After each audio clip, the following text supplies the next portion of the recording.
Most people open up the Shortcuts app, look at it for 5 seconds, get super overwhelmed, close it, never open it up again. And honestly, I get it. At first, Shortcuts look like some weird coding app that Apple randomly put on your iPhone. There's actions, variables, automations, menus, inputs, and a bunch of stuff that sounds way more complicated than it needs to be. But the truth is, the Apple Shortcuts app is probably one of the most powerful apps on your iPhone, and most people don't ever touch it.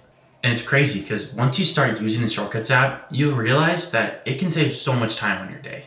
It can start your morning routine, open your directions, text someone automatically. It can turn on your lights. You can use this app to make it feel like your iPhone was built specifically for your lifestyle.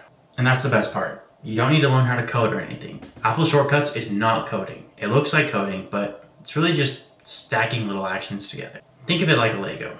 One block does one thing, one block does another thing. Then you stack them together and suddenly you have something that actually works. So in this video, I'm going to explain Apple Shortcuts in the easiest way possible. I'm going to show you what a shortcut actually is, why it's useful, and how to build your first shortcut, how automations work. Then I'm going to give you a bunch of real shortcut ideas that normal people would actually use. Not fake nerdy shortcuts that only make sense if you already know everything. I mean real stuff. Stuff that'll help your morning routine. Stuff that will actually make your iPhone a lot more useful. So let's start with the most basic question. What even is an Apple shortcut? Here's the easiest way to explain it. Your iPhone does a ton of tasks throughout the day. It opens apps, checks the weather, starts timers, sets alarms. It does all these tiny little things all day, which you probably make it do manually.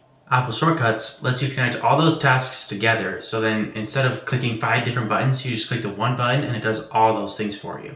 For example, imagine before work every morning you do the same exact routine. Maybe you check the weather, open maps to see how long the drive is, turn on a playlist, text your wife that you're leaving, then turn off the lights and leave the house. This whole routine could be one shortcut. You could tap one button, maybe called morning drive or something, and it will just do all those tasks for you automatically. And that's the whole idea. Shortcuts is basically just a set of instructions that you give to your phone to make your life a lot easier. That's why the app feels pretty confusing at first, because it seems like you're programming, but really it's just a list of steps. For example, you can make an Apple shortcut that just opens up your favorite app. Then you can go to settings and go to action button. Then you can program that shortcut into your action button. So anytime you push your action button, it opens up that app. Now there's two main things about the Shortcuts app, and people kind of get confused between the two. There's shortcuts and then there's automations.